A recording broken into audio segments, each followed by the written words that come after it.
नमस्कार दोस्तों, हमारी आज की कहानी का नाम है नाटक।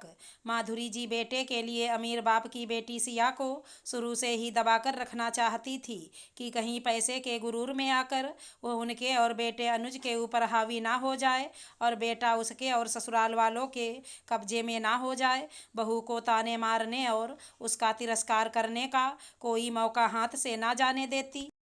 बहू, बिजली के पैसे लगते हैं, ये तेरे पिताजी का घर नहीं है जहाँ अनाप शनाप पैसा भरा है। मेरे छोरे की खून पसीने की कमाई है। बत्ती बुझाने में तेरे हाथ ना दुख जाएंगे। नई नवेली बहू सिया की सास माधुरी चिल्लाई।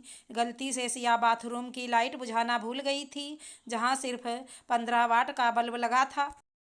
ये कोई नई बात नहीं, रोज का किस्सा था। कभी नल खुला रह जाता तो अम्मा जी जरा से बहते पानी को सीधे सिया के पापा के घर ले जाती। सब्जी में नमक कम हो या खीर या हलवे में चीनी ज़्यादा, दाल के छौंक में जरा सा घी ज़्यादा पड़ जाए, तब तो माधुरी जी सारा आगा पीछा भूल सिया की माँ को कटघरे में खड़ा करके दम लेती कि उसने अपनी बेटी को कुछ नहीं सिखाया। सब्जी में घी डालने लगती तो सुना सुना कर कि क्या घी का कनस्तर मायके से लाई थी, जो कड़छी भर भर कर लुटा रही है। हर समय बड़बड़ाती, चाय में जरा सा दूध ज़्यादा पड़ जाए तो अम्मा जी कहे बिना बाज ना आती, तेरे पिताजी के घर की तरह यहाँ भैंस ना बंधी है, मोल का दूध आवे। अपने पिताजी से कहियो एक भैंस यहाँ भी भिजवा दें कि उनकी छोरी भगोना भर भर दूध पी सके। अम्मा जी अपने बेटे के लिए अपने से बड़े घर की बेटी ले तो आईं, पर उन्हें अपना सिंहासन डोलता नजर आता, कहीं नई बहुरिया उन पर और उनके छोरे पर कब्जा ना कर ले, और कहीं उनके छोरे की आंखें ससुराल की दौलत और रुतबे के आगे चौंधिया ना जाएं। इसलिए वे सिया के हर काम में नुक्स निकालती।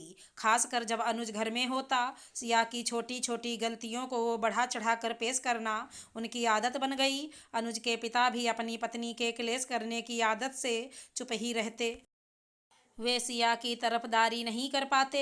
सिया के माता पिता ने उसे सब्र, जिम्मेवारी और बर्दाश्त का पाठ पढ़ाया था। सिया उठते बैठते अम्मा जी के ताने सुनती, पर कभी अपने घर इसका जिक्र ना करती, ये सोच कर कि इससे उसके माता पिता को दुख होगा। अम्मा जी को उसका अपने माँ बाप से फ़ोन करना भी नहीं सुहाता।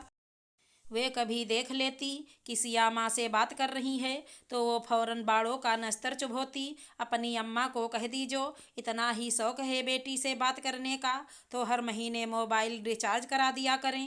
हमारे पास इतना फालतू पैसा ना है जो बिना बात के टाइम बर्बाद करें। हर वक्त बात बात में सिया के माता पिता को बीच में लाना सिया को बिल्कुल अच्छा नहीं लगता। एक आध बार उसने अनुज से जिक्र किया, पर अनुज ने यह कहकर कि धीरे धीरे सब ठीक हो जाएगा, उसे चुप करा दिया। शादी को कुछ ही दिन हुए थे, इसलिए सिया घर में अच्छे कपड़े पहन सजी संवरी रहती। अम्मा जी उस पर भी टोकती, घर में ही तो रहना है, क्यों इतना पाउडर लिपस्टिक बर्बाद करती हो, कौन देख रहा है, अगली बार मायके से ले आई हो। यहाँ पैसों का पेड़ ना लगा है इन सब चोचलों के लिए। रोज रोज के तानों में अपने माँ बाप को लाने से सुन सुनकर एक दिन सिया ने दबे शब्दों में अम्मा जी को कह ही दिया, अगर आपको बहू के आने पर खर्चे की इतनी ही मुश्किल थी तो अपने बेटे की शादी ना करती।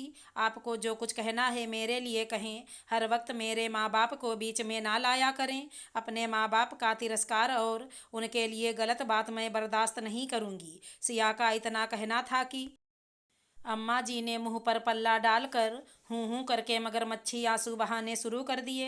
अनुज के घर आने पर अम्मा जी ने मनगढ़ंत जाने कितने दोस्त सिया पर लगाकर कहा कि ये कल की आई छोकरी ने मुझे जवाब दिया, मैंने आज तक तेरे बाबूजी की ना सुनी तो क्या मैं इसकी सुनूंगी। अब इस घर में या तो ये रहेगी या मैं।